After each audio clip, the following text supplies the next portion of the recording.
Hey guys, welcome to my channel. In this video, I'm gonna show you how you can hide a specific post from your friends.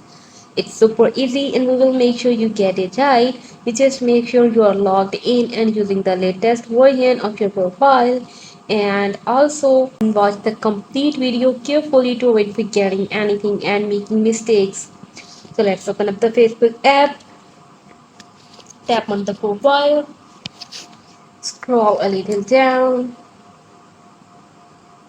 and here you can see one of my posts.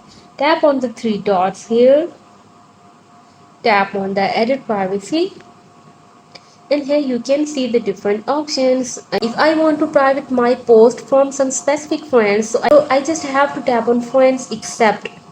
So here I can choose that I want to show my post to the specific persons, and here you can see my post is hidden from the specific people that I have selected.